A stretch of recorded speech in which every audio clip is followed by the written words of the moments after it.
Okay, we're going to move on now to the next session, which we're going to look at safety and security. Just to remind you, this sits under safety and care in the HR framework that we talked about yesterday, which Doris presented on yesterday.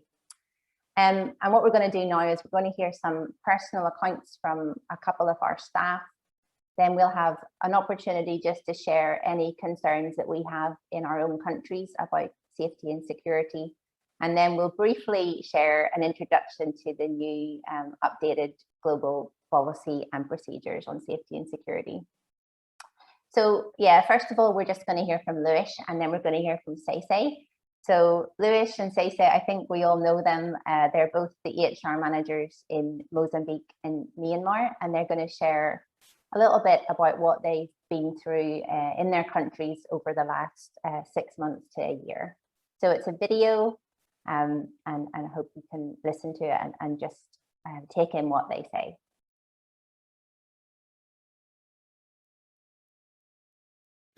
Olá a todos os participantes do workshop 2021. Eu sou o Luís.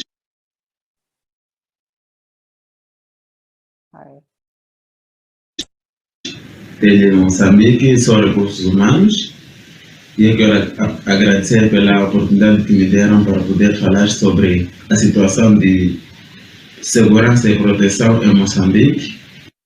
Uma das coisas mais preocupantes relacionadas à segurança e proteção é a insurgência no norte de Cabo Delgado. Como todos sabem, este problema estamos enfrentando há 4 anos, desde outubro de 2017. Onde um grupo até então desconhecidos atacou um posto policial no distrito de Mocima da Praia. Desde aquele dia, as coisas mudaram completamente para o pior. Muitas pessoas morreram, outras tiveram que deslocar-se para outros distritos e algumas pessoas para outras províncias a nível de Moçambique. Como resultado destes ataques, tomamos a decisão de não trabalhar nos distritos do norte da província de Cabo Delgado por causa da insegurança. Dos 17 distritos que a província tem, nós fechamos 9. Acabou afetando grandemente as nossas atividades na zona norte da província e tivemos que refazer muita coisa para poder simplesmente lidar com os distritos da zona centro e sul. Como ONG, a TLM Moçambique fez uma avaliação de risco e também teve acesso a outros relatórios de avaliação de riscos desenvolvidos por empresas de consultoria de gestão de riscos, como a Banquia Risk Moçambique, divulgado pela DW África em português, sobre um possível ataque à cidade de Pemba. E a organização decidiu mover o escritório para a capital regional norte, que é a cidade de Nampula, tendo em vista os nossos projetos que vão começar na província da Zambésia. Com efeito, no dia 10 de maio, nos mudamos para a cidade de Nampula, onde desde então desenvolvemos nossos trabalhos normais. Mas os desafios ainda continuam porque alguns de nós deixamos a família para trás por razões de estudo e trabalho. Como o governo não quer assumir e alega estar tudo controlado, é difícil para quem trabalha no Estado pedir transferência neste momento.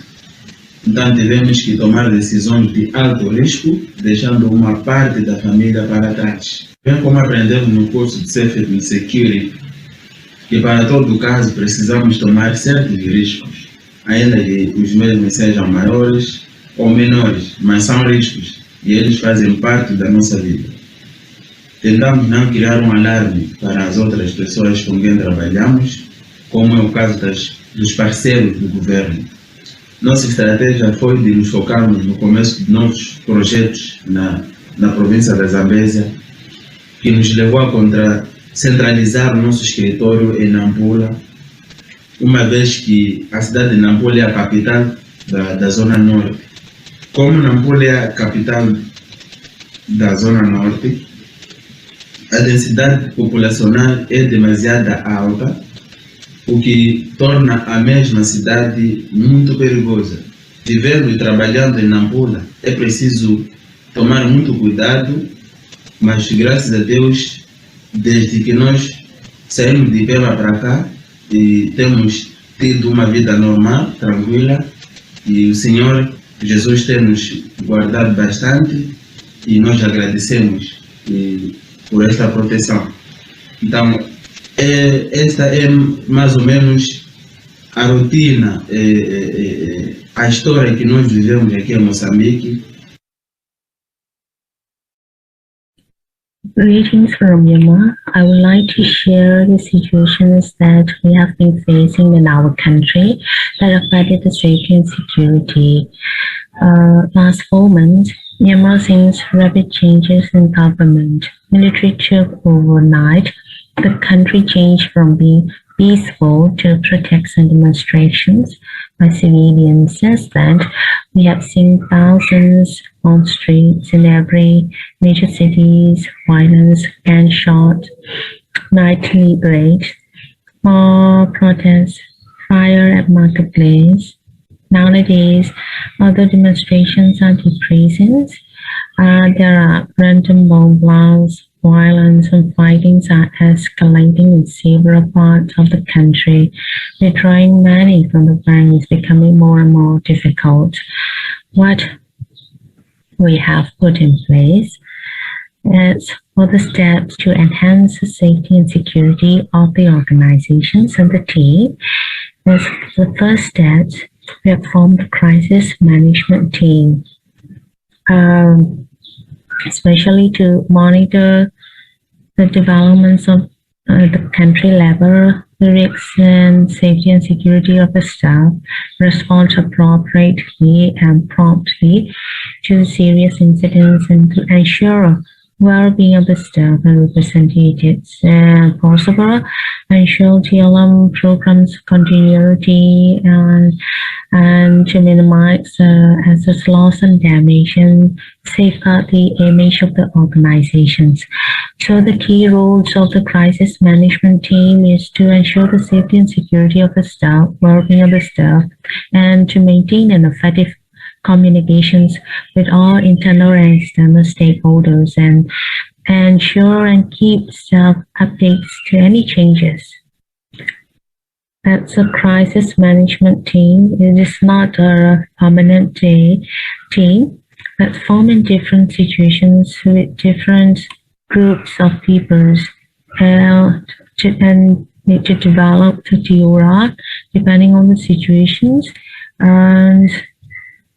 And we have weekly meetings, daily updates is there, updating on the situations, using with different kind of platforms as internet connectivity is disrupted often. Sometimes in meetings, monks were joined with the Zoom, and the rest who couldn't get the internet were joined with the telephone line. And we have developed and updated the communication streets. I try to keep close eyes on the mental and emotional, physical well-being of our team. Talk to the staff of facing difficulties in health and other situations, and don't have all the solutions, but listening to each other and encouraging each other and being encouraged by them as well. And how the staff are responding, I think they play the role very well. Safety is everyone's responsibilities, and they are very cooperative, not missing to report, finding ways to report with the different channels, and keeping themselves occupied and doing whatever work they can with the limitations, within the limitations. So this is how we are managing at the moment. Thank you.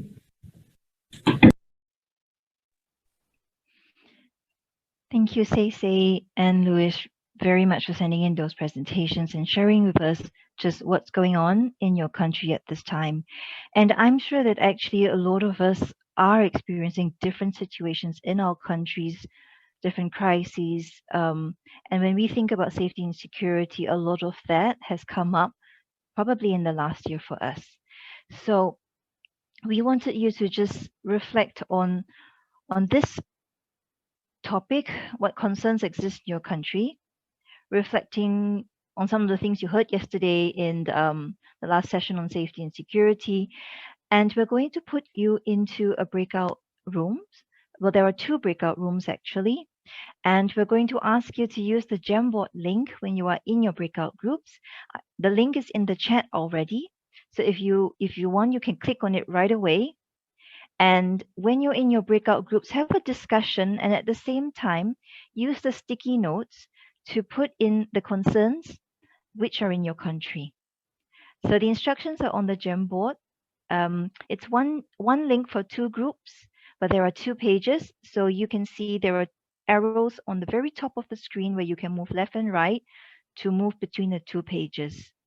So if you need any help, just let us know in the chat and we will come to you. But the question we would like you to think about is to write all the concerns that exist in your country, list them, and just have a talk about it as well.